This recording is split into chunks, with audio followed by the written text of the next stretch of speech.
suis bien en train de courir afin d'échapper à ces deux malfrats qui, depuis 3 minutes, me poursuivent.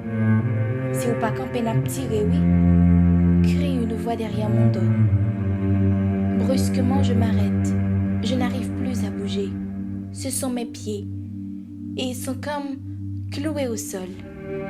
C'est la peur qui me paralyse. Dans ma tête, une petite voix répète « Je ne veux pas mourir ainsi.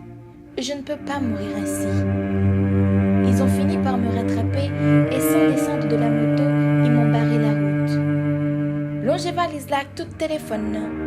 me crie encore la voix. L'arme maintenant pointée sur ma tête, je sens mon sang se figer dans mes veines. Je tente de me ressaisir, mais mon cerveau ne fonctionne plus. Tel un robot, je suis désactivée. Voyant que je ne réagis pas, celui qui tient l'arme descend de la motocyclette et m'arrache violemment des mains le sac ainsi que mon portable. Je ne ressens rien. C'est bizarre, je ne suis tout de même pas morte. Enfin, je crois. Allô? Caroline, ça qu'a passé comme ça? C'est la voix de ma mère à l'autre bout du fil. À la sortie de l'université, cette dernière m'a appelée pour me supplier de faire attention.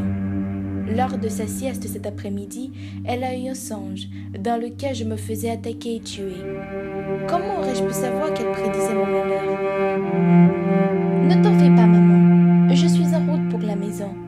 Je suis même presque arrivée. Lui ai-je répondu 5 minutes avant que je ne remarque les deux motocyclistes derrière moi.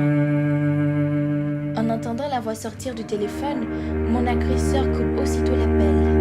C'est mieux ainsi. Ma mère ne les entendra pas m'assassiner d'une balle en pleine tête. Je ferme les yeux en espérant que ce sera une mort rapide. Ont-ils tiré? Il me semble avoir perçu un bruit. Non, ils ont tout simplement redémarré la moto. C'est bien au loin que je les entends quand je décide enfin d'ouvrir les yeux. Instinctivement, je me passe une main sur les tempes, puis je jette un rapide coup d'œil sur mon corps. Ils ne m'ont pas tué. Je suis en vie. Mon cerveau aussitôt se réactive. L'adrénaline me monte aux jambes et je me vois courir. Mais pas comme l'être humain sait le faire. Non, moi je cours telle une bête sauvage d'Afrique après sa proie.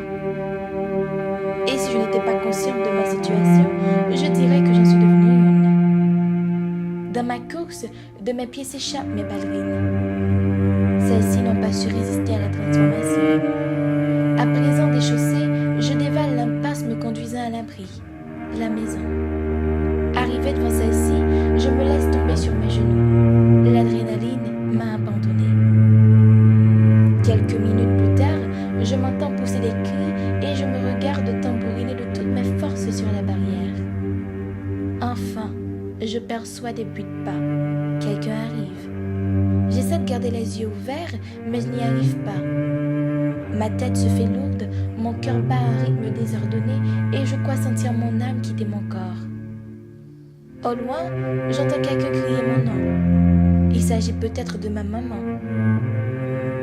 Deux bras fermes m'attrapent par les épaules et je me sens traîner jusqu'au salon. Quelqu'un me secoue. Quelqu'un essaie de me faire avaler de l'eau. Mais je n'ai qu'une seule envie, c'est de leur dire ce qui s'est passé. J'ai besoin de leur raconter ce que je viens tout juste de vivre.